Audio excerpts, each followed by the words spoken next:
Assalamu alaikum. I am Natasha, your biology teacher. Today we are going to discuss about cytoplasm. Cell के general structure में cytoplasm का structure भी आता है जो कि एक ऑर्गेनेली नहीं है लेकिन सेल का पार्ट है।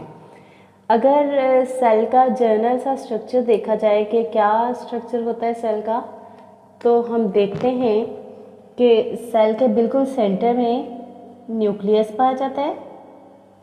न्यूक्लियस के बाहर एक फ्लूइड है और उस फ्लूइड को एनक्लोज किया हुआ है एक मेम्ब्रेन ने जिसको हम प्लाज्मा मेम्ब्रेन कहते हैं। अगर कोई आपसे कहे सेल का जर्नल स्ट्रक्चर ड्रॉ करें तो आप उसमें ये 3 चीज़ें बताएंगे। तो इनको लेबल कर लेते हैं। Central portion of cell is known as nucleus. उसके बाद ये जो फ्लूइड है, इस फ्लूइड को हम साइटोप्लाज्म का नाम देते हैं।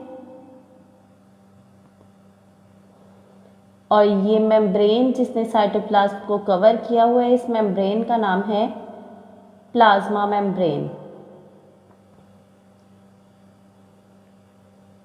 आज जो हमने पढ़ना है वो साइटोप्लाज्म के बारे में देखना है। साइटोप्लाज्म एक कैसी ऑर्गेनेली है स्टूडेंट्स? साइटोप्लाज्म हम इसको कह सकते हैं, cytoplasm is semi viscous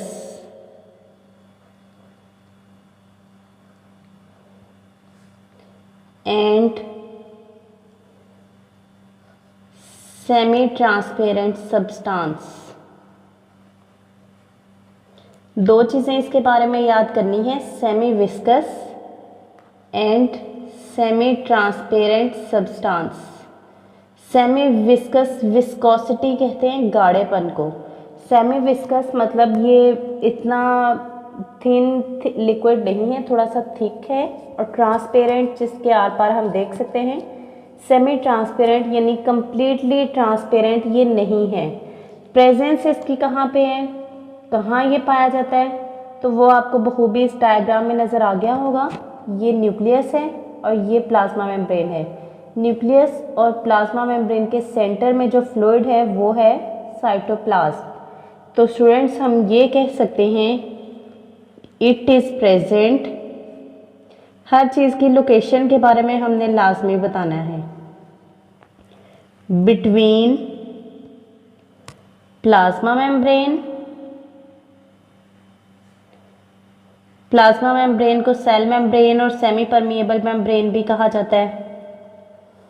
and nuclear envelope यानी न्यूक्लियस की जो मेम्ब्रेन है, इन दोनों चीज़ों के दरमियान में जो फ्लूइड पाया जा रहा है उसको हम कहते हैं साइटोप्लाज्म। अब इसकी कंपोजिशन क्या क्या है, कौन कौन सी चीज़ें इसमें पाई जाती हैं, यहाँ पे हम लोकेशन की हेडिंग दे सकते हैं और यहाँ हम हेडिंग देंगे कंपोनेंट्स।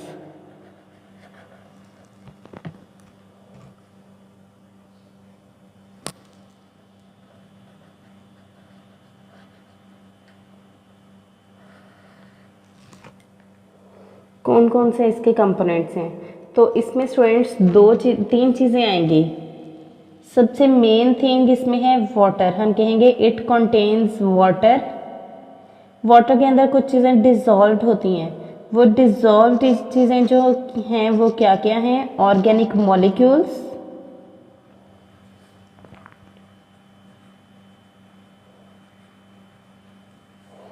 फॉर एग्जाम्पल कौन कौन से ऑर्गेनिक मॉलिक्यूल्स हैं? प्रोटीन्स, कार्बोहाइड्रेट्स,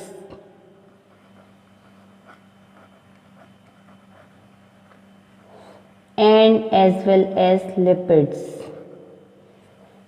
थर्ड थिंग, इसमें वाटर में एक तो ऑर्गेनिक मॉलिक्यूल्स शामिल हैं और दूसरा इसमें कुछ इनऑर्गेनिक सॉल्ट्स हैं। वाटर के अंदर organic molecules, organic salts dissolve होके साइटोप्लाज्म बना देते हैं। उसके बाद अगर हम साइटोप्लाज्म के फंक्शंस के बारे में डिस्कस करें, फंक्शंस कह सकते हैं या रोल्स कह सकते हैं, किसी भी तरह से ये पूछा जा सकता है।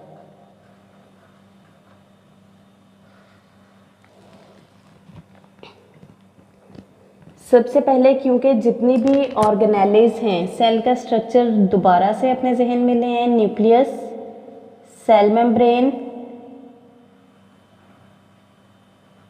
और सेंटर में जो फ्लूइड है, इस फ्लूइड को हम कहते हैं साइटोप्लाज्म।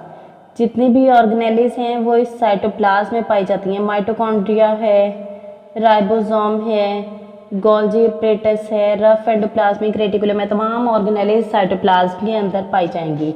तो दो फंक्शन है। फर्स्ट फंक्शन हम कहेंगे it provide space for proper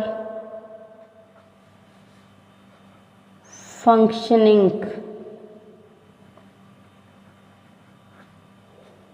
off organelles.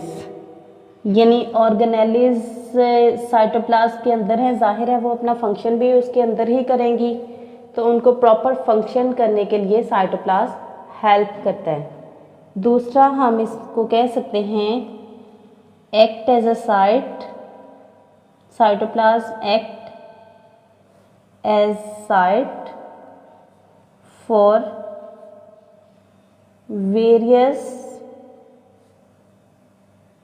Biochemical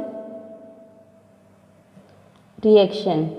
यानी बहुत सारे बायोकेमिकल रिएक्शन जो सेल के अंदर हो रहे हैं वो भी साइटोप्लाज्म के अंदर ही होते हैं। फॉर एग्जांपल कौन कौन से रिएक्शन? फॉर एग्जांपल आपकी बुक में इसकी एग्जांपल दी हुई है ग्लाइकोलाइसिस। ग्लाइकोलाइसिस किसे कहते हैं? Glyco mean glucose, lysis mean breakdown.